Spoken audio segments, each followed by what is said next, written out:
Tous les parents doivent absolument voir cette histoire incroyable. Avez-vous déjà fait tellement confiance à quelqu'un que votre estomac vous criait ⁇ Non !⁇ mais votre cœur vous murmurait ⁇ Peut-être que c'est bien ça ⁇ Voici l'histoire vraie d'une fille qui a vécu ce moment précis, et ce qui s'est passé ensuite restera gravé dans votre mémoire à jamais. Regardez-la jusqu'au bout pour découvrir toute l'histoire.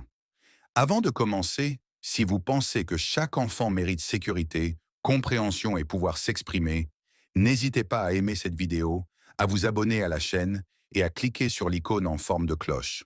Cela nous permet de toucher davantage de parents et de protéger davantage d'enfants grâce à des histoires comme celle-ci.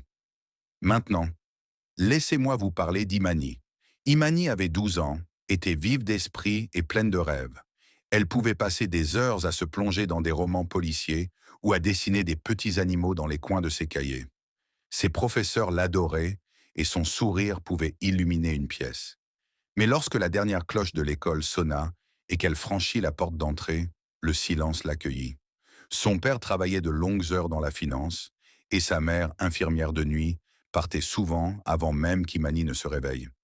Jour après jour, elle restait assise seule à la table de la cuisine, finissant ses devoirs, mangeant les restes et se demandant quand elle aurait à nouveau une vraie conversation. Ah, maman, ah, dit doucement Imani en l'aidant au wallah, dame, sinon balayer les courses. Ah, je n'aime pas être seule tous les jours.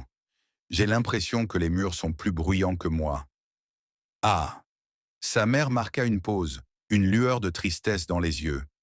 Ah, je sais, ma choucrie. Ah, dit-elle en repoussant les cheveux d'Imani derrière son oreille.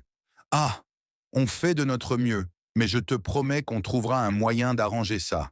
Et cette promesse changerait tout.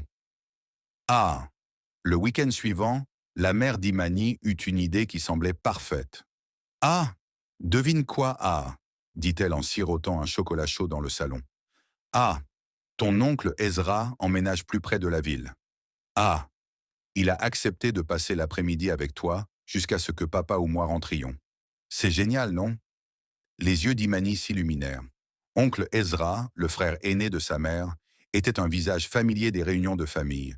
Il avait un rire qui résonnait à travers les murs, se souvenait toujours de son anniversaire et racontait les anecdotes les plus animées de ses voyages en tant que photographe indépendant. C'était l'oncle cool, celui dont tous les enfants se vantaient. Lorsqu'il arriva ce lundi-là, avec un sac de jeux de société et deux énormes cookies aux pépites de chocolat à la main, Imani rayonna. Elle avait l'impression que la vie devenait enfin moins solitaire. Les jours passaient dans le confort. Ezra l'aidait à faire ses devoirs, lui racontait des anecdotes amusantes de son séjour à l'étranger et lui apprenait même à utiliser un appareil photo. Il la faisait se sentir spéciale, reconnue, comme elle ne l'avait pas ressenti depuis longtemps. Ah, Imani, tu deviendras quelqu'un de puissant un jour, ah, dit-il avec un sourire fier, en lui tendant une photo imprimée, d'elle souriant, un tournesol derrière l'oreille. Ah, tu as une étincelle. Ah, pendant un moment, il lui sembla que tout s'arrangeait enfin. La maison n'était plus aussi calme. Elle avait hâte de rentrer, mais parfois, le confort masque parfaitement le danger. Au début, rien ne semblait anormal, mais petit à petit, l'énergie a changé. Tout a commencé par de petites choses. Ezra s'attardait dans le couloir après avoir dit bonsoir, repoussait ses cheveux en arrière un peu trop lentement, posant des questions qui semblaient étranges. Ah, tes amis, Olocé Cole te confie-t-il parfois des secrets? Ah, demanda-t-il un après-midi, d'un ton enjoué mais avec un regard indéchiffrable. Imani hésita. Pas vraiment, juste des trucs normaux. Il rigola. Eh bien, si jamais tu as un secret, tu peux toujours me le dire. Je ne le dirai jamais à personne. Pas même à ta mère. Les mots résonnaient dans la pièce, plus froids que la brise qui entrait par la fenêtre ouverte. Puis vinrent les jeux. Il les présente comme des défis créatifs, des poses photographiques, des exercices de confiance, et même des mises en scène inventées. Mais parfois, les poses étaient inconfortables. Les compliments devenaient plus personnels. Un moment, il posa sa main sur son épaule et la laissa quelques secondes de trop. Le cœur d'Imani se serra, mais elle ne pouvait expliquer pourquoi. La famille d'Ezra, se rappela-t-elle. Il ne me ferait aucun mal. Peut-être que j'y réfléchis trop. Mais quelque chose clochait, et quand il apporta une boîte étiquetée «Souvenirs privés» et lui demanda de ne pas la montrer à ses parents, son cœur fit un bond. Euro, l'intérieur serrure se trouvaient deux étranges photos, des objets de ses voyages, et une lettre écrite par une certaine Mara, disant qu'elle ne voulait plus participer à son projet. Imani se figea. Ce n'était pas un jeu, ce n'était pas innocent. Son espace sûr était devenu un labyrinthe de confusion et de malaise. Cette nuit-là, elle dormit à peine. Son instinct la harcelait. Mais la peur et la culpabilité la tenaillaient. Et si elle avait tort? Et si personne ne la croyait? Et puis, le lendemain, on frappa à la porte d'entrée. C'était son enseignante, Madame Avry, qui venait déposer une autorisation signée que Selipi Imani avait oubliée. Et à cet instant, Imani fit un choix. Debout près de la porte, ses doigts agrippaient le bord de la table. Le sourire bienveillant de Madame Avry trahit la tension, tel un rayon de soleil à travers un nuage d'orage. «Salut Imani, je pensais déposer ça en rentrant», dit-elle en agitant l'autorisation froissée. «Merci», marmonna Imani. Mais les yeux de Madame Avry se plissèrent, lisant entre les lignes de l'expression d'Imani, la façon dont ses épaules se courbaient vers l'intérieur, la lueur de peur qu'elle essayait de dissimuler derrière son sourire. «Tout va bien?» demanda-t-elle doucement. Imani ouvrit la bouche pour dire oui, mais les mots ne vinrent pas. Au lieu de cela, ses yeux se remplirent de larmes.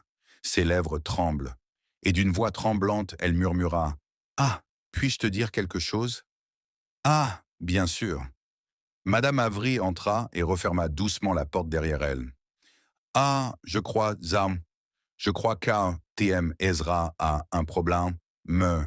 Dit Imani. Il se comporte bizarrement. Il me montre des choses que je ne comprends pas. Et il me dit de n'en parler à personne. » Le cœur de Madame Avry se serra, mais son visage resta calme.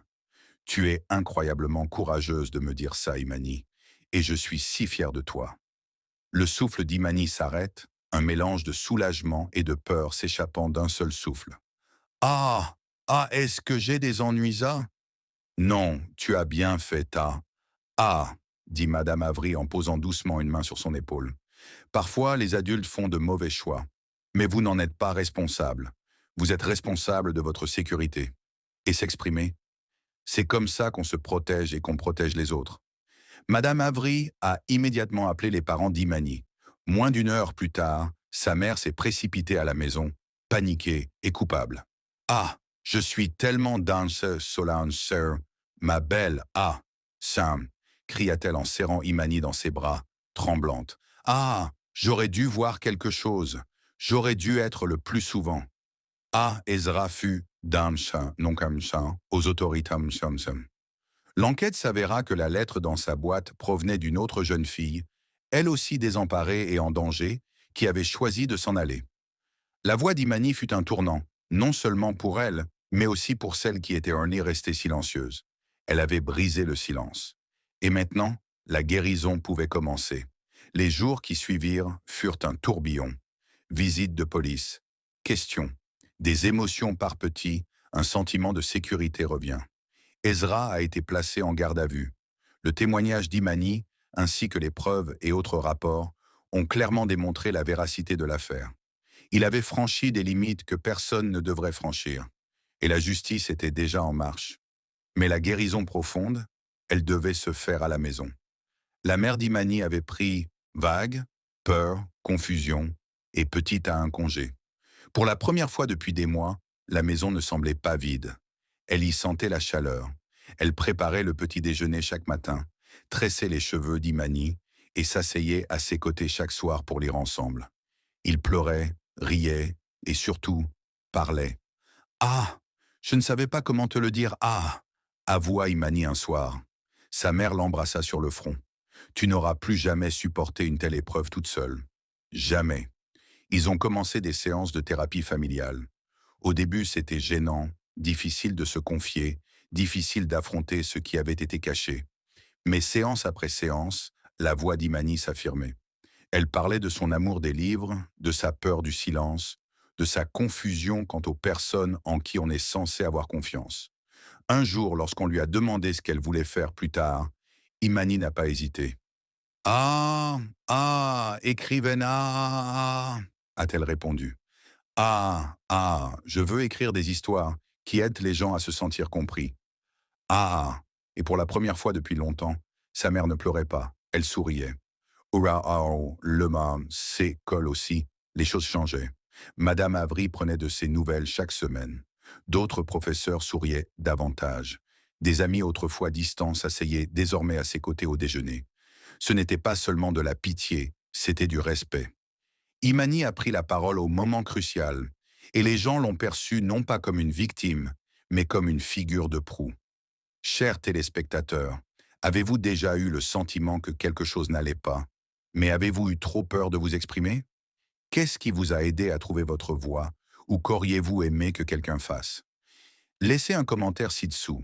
Votre histoire pourrait donner à quelqu'un le courage dont il a besoin. L'histoire d'Imani ne se résume pas à celle d'une jeune fille trahie par la confiance qu'elle lui a témoignée. Elle parle du pouvoir de s'exprimer, même quand on tremble.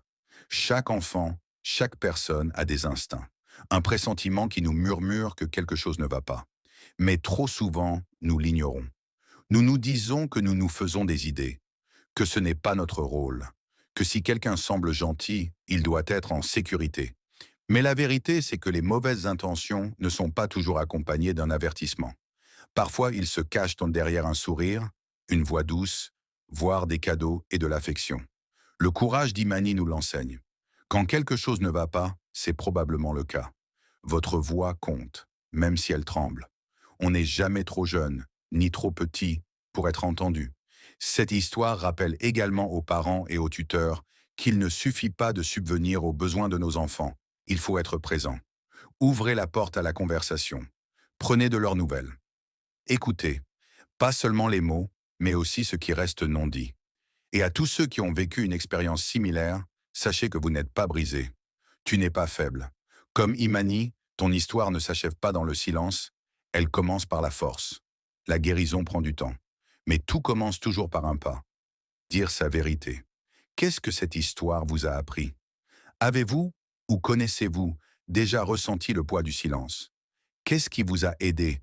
Partagez vos réflexions ci-dessous. Quelqu'un pourrait vraiment avoir besoin d'entendre vos paroles aujourd'hui.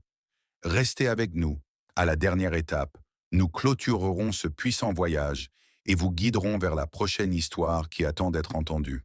Allons-y. Les semaines passèrent et Imani redevenait peu à peu elle-même.